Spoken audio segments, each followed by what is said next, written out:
الزوجة المجرمة في حق نفسها وفي حق الآخرين. ليه؟ عشان هي بتدي كل حاجة بنسبة 100%، ومطحونة مع جوزها ومع أولادها ومع بيتها، وبترضي كل الأطراف يا عيني، ورغم ذلك محدش راضي عنها ولا هي راضية على نفسها ومستنزفة، وكمان بتقولي عليها مجرمة. ليه زوجة مجرمة؟ ده انتي بتقولي بتدي 100%، عشان هي بتدي 100%. الزوجة بتدي عطاء كبير جدا جدا، ورغم ذلك الجزئية اللي جوزها عايزها ومحتاج لها متغافلة عنها تماما وما بتديهاش، ومحدش طلب منك انك تدي 100%. ادي لكل جزء في حياتك نسبة تقدري تديها بدون ما تلودي على نفسك ويكون غصب عنك ويكون الموقف شديد، معلش اجي على نفسي عشان اديهم 100%. عامل زي ابنك ما يكون عايز طلب معين، نوع عصير، هو عايز عصير، وبعد كده انت رحتي الماركت وجبتي له حاجات ب1000 جنيه بس ما جبتيلوش العصير، ابنك هيرضى؟ فكري معايا، عشان انت صعبانه عليا. بقول عليكي مجرمه علشان بتجرمي رقم 1 في حق نفسك، وبتستنزفي ومش هتقدري تكملي وحياتك مش سعيده.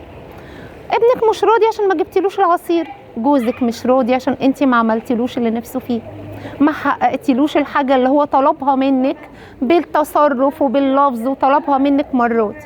يعني مثلا في زوج بيحب الوجدانيه، بيحب ان زوجتي تطبطب عليا، تشوفني تبص في عينيا وانا داخل من البيت، مالك الحمد لله على السلامه، لا اوعي تقولي مالك الحمد لله على السلامه، عامل ايه، مجهزه لك عصير حلو قوي هيعجبك، نوع العصير اللي بيعجبه، ويدخل ياخد شاور، تساعده، تتفرغ له، تبقى جنبه، تديله الحاجه اللي هو نفسه فيها.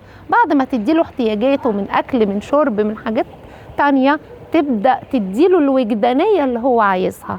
هنا الزوجة هتبقى بالنسبة له دي الركن الحنين، دي الأم اللي بفضفض معاها، دي الصديق اللي برتاح في كلامه معايا. إنما عاطية كل حاجة، أصل هذاكر للولاد، أصل عاملة لك أشهى المأكولات، أصل بيتك نضيف وزي الفل، الهدوم مفيش حاجة، ده كله حاجات مادية.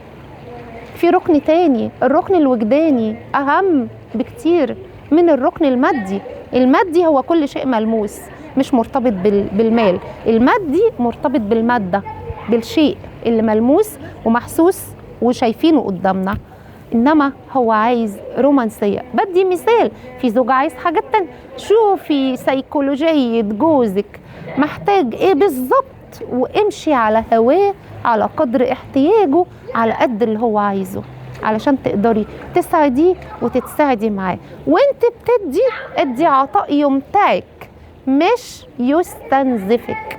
خليكي مستمتعة بعطائك، ما تديش حاجة غصبا عنك، وادي بطريقة المقابل، انه انت برضو تعلمي اللي قدامك انه يدي، مش عطاء وانت مش عاطيهم فرصة ان هم يدوكي، كان ولادك او جوزك او المحيطين بيكي. دوقي طعم الاخذ زي ما بتدوقي طعم العطاء. ربنا يسعدنا جميعا يا رب، ويريح بالكم يا رب العالمين.